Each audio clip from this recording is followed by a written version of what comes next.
She warned me I was playing with fire. I whispered back, then burn with me, fire. The first time I really noticed her, it wasn't dramatic. She wasn't walking through the office in slow motion or dropping papers in a perfectly timed way like in some movie.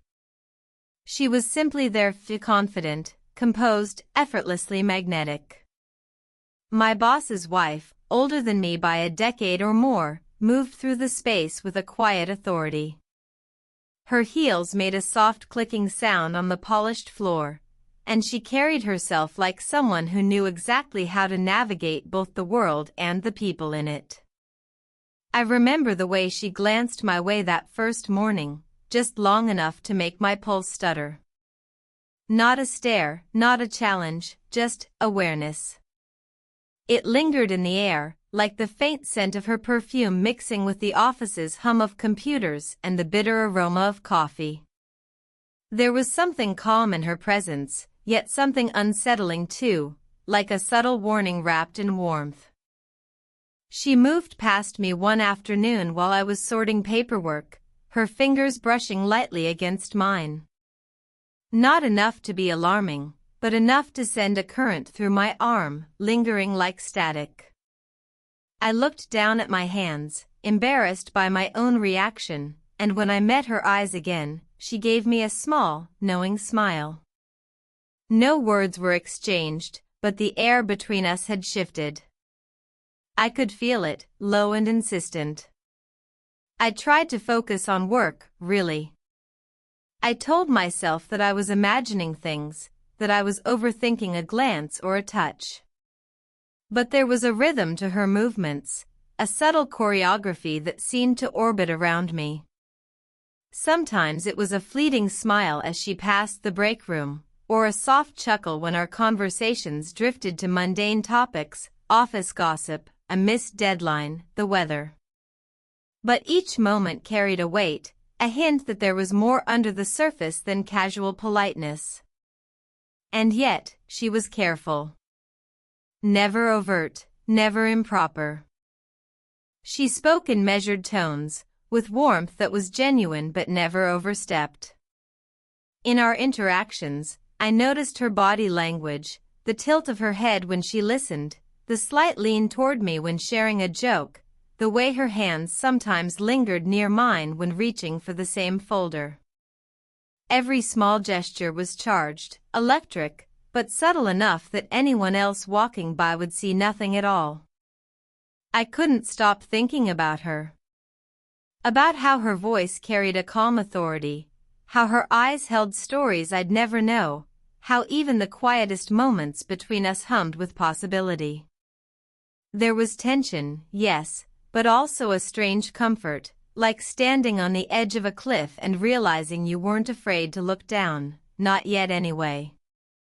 By the end of that week, I understood one thing clearly: I was drawn to her.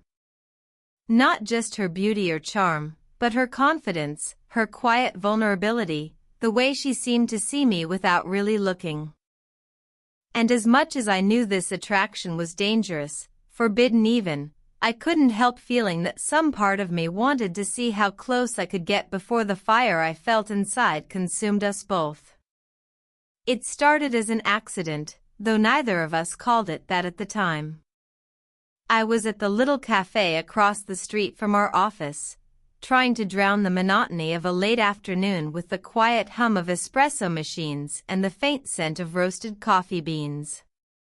I had my headphones in, headphones that didn't really block out anything, because I kept catching glimpses of life around me, the barista laughing at a joke, the rain streaking the windows, the strangers typing on laptops. And then she was there. She wasn't supposed to be here, at least not according to any schedule I could imagine. Yet there she was, effortlessly graceful, ordering a cappuccino with a quiet authority that made the barista smile, like she was saying, "I can handle this." And when her eyes found mine across the crowded cafe, something shifted.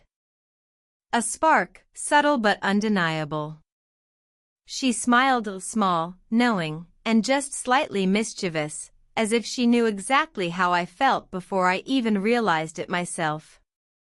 "Fancy seeing you here," she said, her voice soft, melodic, carrying that warmth that seemed to seep into the air around her. I laughed, slightly embarrassed. "You could say the same." We ended up sharing a table, a casual encounter that quickly felt deliberate. Conversation flowed naturally, teasing and easy at first, the office, the weather, the awkwardness of working late hours. But beneath the light words, there was a current neither of us ignored. Every glance held more weight, every pause stretched a second longer than it should have. And when our hands accidentally brushed while reaching for the sugar packets, neither of us pulled away. The fleeting contact lingered in my veins, a gentle reminder that we were crossing an invisible line. She talked about herself in small, careful doses. Not confessions, not deep vulnerabilities yet, but enough to hint at the loneliness that shadowed her confidence. I listened genuinely, captivated not just by what she said but by the way she said it, the slight tilt of her head, the brush of hair behind her ear, the faint nervous flicker in her eyes that she tried to hide. There was a rhythm to it, a dance of sorts. We laughed quietly, shared jokes too intimate for casual acquaintance, and leaned toward each other just slightly when speaking, just close enough for proximity to matter.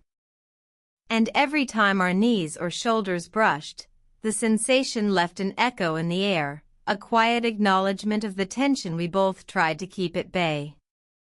At one point, she caught my gaze and held it a second longer than necessary. Her lips curved in that subtle, secret smile again, and I realized how much I wanted to reach across the table, to let my hand find hers in a gesture that would say more than words could. But we didn't, we lingered on the edge, teasing the boundaries, letting the tension grow without breaking it. By the time we parted, it felt like hours had passed, though it was only minutes. She gave me that small, knowing look one last time before slipping away into the drizzle outside, leaving me with the hum of the cafe, the warmth of her proximity still on my skin, and a sense of something inevitable, that we had crossed a line neither of us could ignore, and that nothing would ever be quite the same again. The office had a different rhythm late at night. The usual hum of chatter and ringing phones faded into a quiet, almost sacred stillness.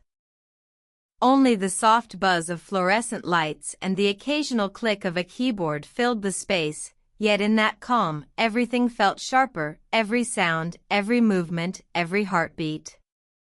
That night, I realized how dangerous closeness could feel, and how intoxicating it was when it came wrapped in subtle intimacy.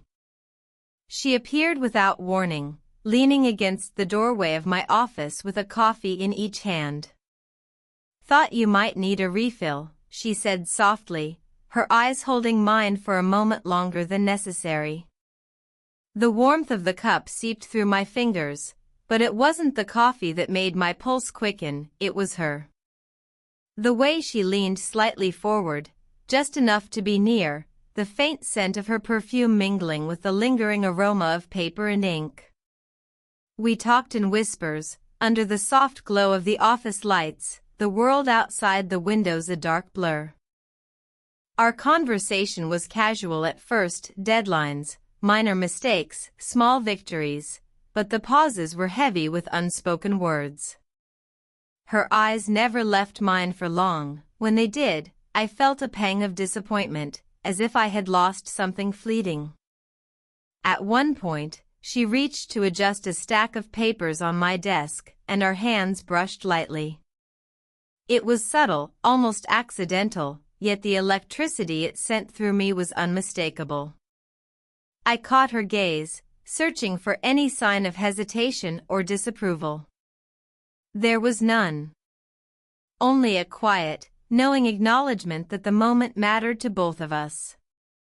She stepped a little closer under the pretense of handing me the coffee, and the space between us shrank.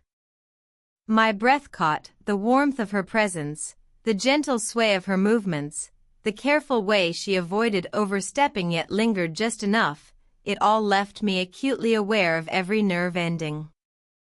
And then she spoke, her voice a whisper that felt like it had been meant just for me. "You're playing with fire." I swallowed, the words both a warning and an invitation.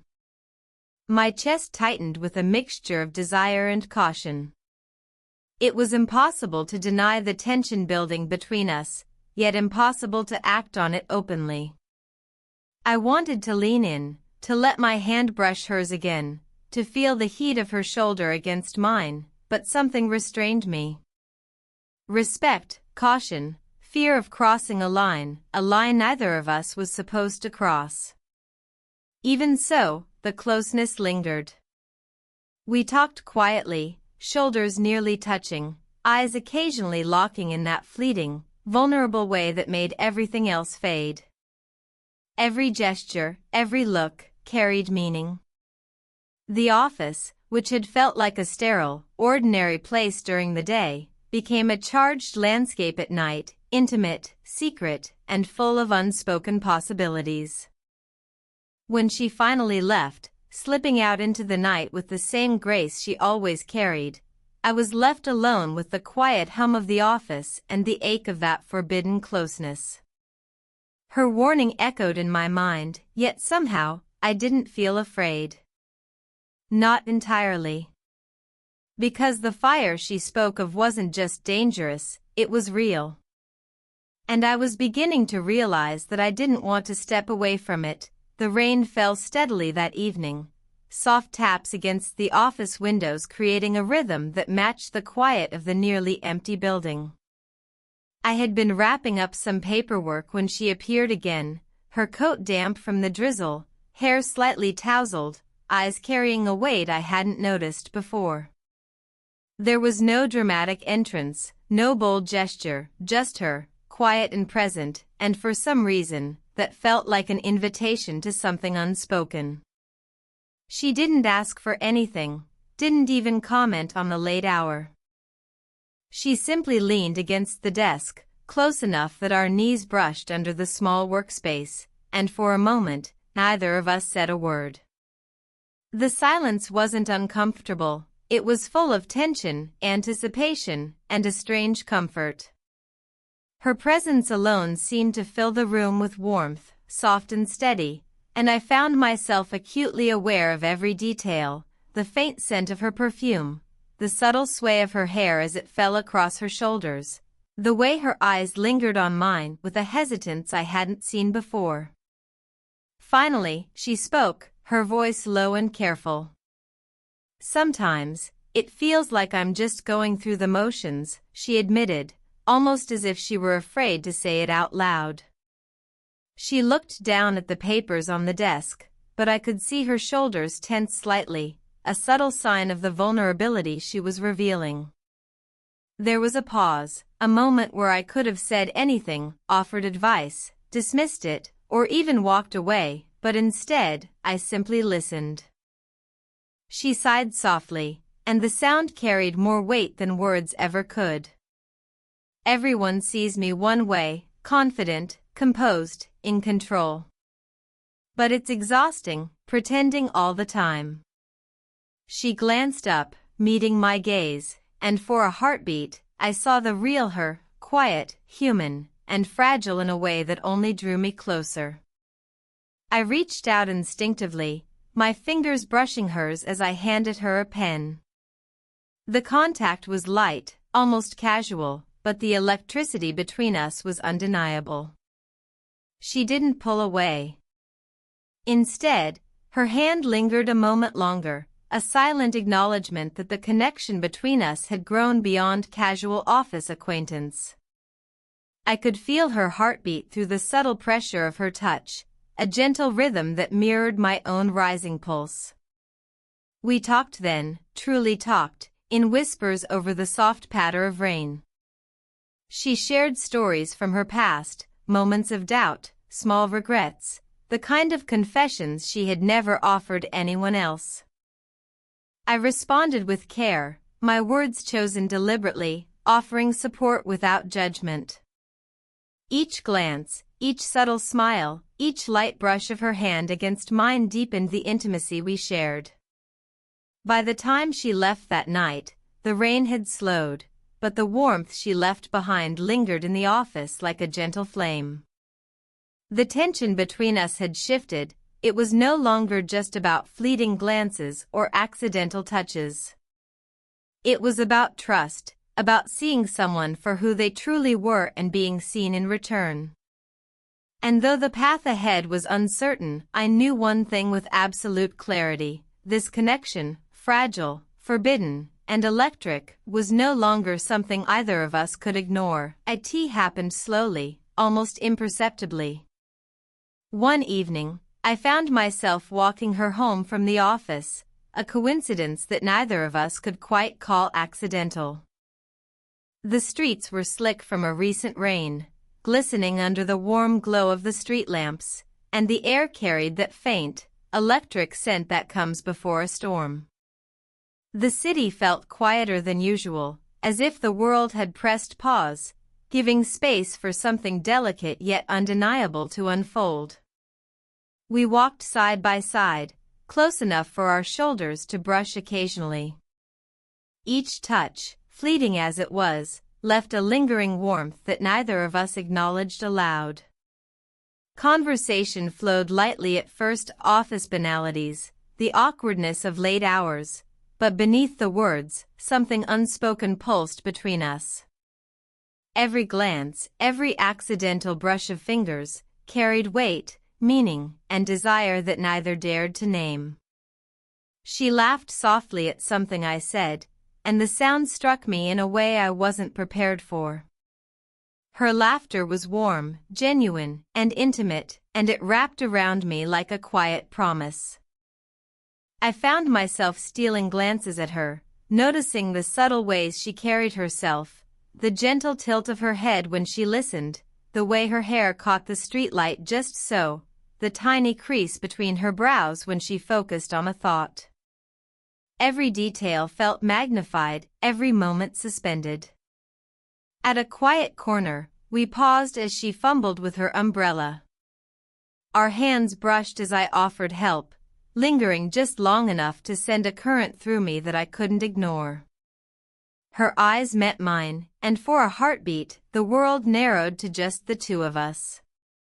There was a tension there, fragile, dangerous, yet thrilling, a silent confession neither of us could voice. The proximity, the shared warmth under the soft drizzle, and the subtle brush of her hand against mine spoke louder than words ever could. "I don't know why I feel this way sometimes," she murmured, almost to herself, almost as if testing the boundaries. There was hesitation in her voice, a mixture of fear and desire, and I felt the same turmoil mirrored in my chest. My heart thumped audibly, though I tried to mask it, and I realized I wanted to close the distance, to let my hand rest over hers, to let the unspoken words finally escape. But we didn't. We stayed suspended in that delicate balance, the brush of shoulders, the fleeting contact of fingers, the shared breath in the cool night air. It was a moment heavy with possibility, charged with a quiet intimacy that neither of us had experienced with anyone else. When we finally parted, at the doorstep of her building, the hesitation lingered. Our fingers brushed once more as I handed her the umbrella, and she held my gaze just long enough for a silent acknowledgement, a recognition of what was growing between us. There was desire, yes, but more than that, there was trust, understanding, and an unspoken promise that this connection, forbidden though it was, had deepened beyond casual attraction. As she disappeared inside, I remained on the steps, feeling the warmth of her presence linger in the night air. I knew then that the silence between us wasn't emptiness, it was a confession in itself, a quiet acknowledgement that some desires, once sparked, refused to be ignored. The office felt unusually silent that evening, as though the world had shrunk to just the two of us. Shadows stretched across the floor, distorted by the harsh glow of the fluorescent lights, and every sound, a keyboard click, the hum of the air conditioner, even the subtle rustle of papers, seemed amplified. I was organizing documents at my desk when she appeared, unannounced but somehow inevitable, her presence carrying that same magnetic tension I had felt since the first glance. She leaned against the edge of the desk, eyes scanning the papers, but I knew her attention wasn't on the work. It was on me. Her gaze lingered just long enough to make my chest tighten, just long enough for every thought I had tried to suppress about desire, curiosity, and danger to surge forward. The air between us was heavy, charged, and intimate, a delicate balance of restraint and temptation that neither of us wanted to break, yet both of us felt drawn to. She reached out to adjust a stack of files near my hand, and our fingers brushed lightly, almost accidentally. But this time, it wasn't a fleeting spark. It was a jolt, an acknowledgement of the tension that had been simmering between us. Her eyes met mine, wide and slightly apprehensive, and in that moment, I realized she wasn't just aware of the connection, she was testing it, daring it to exist within the forbidden space of our reality. "You know what you're doing," she said softly, almost a whisper, the words carrying a caution that was both warning and confession. Her fingers lingered near mine, a subtle hesitation that spoke louder than any sentence could. "You're playing with fire." Her voice trembled slightly, betraying a vulnerability beneath her usual composed exterior. It was the first time I truly saw the conflict within her, the pull of desire and the weight of consequence intermingling in a fragile balance.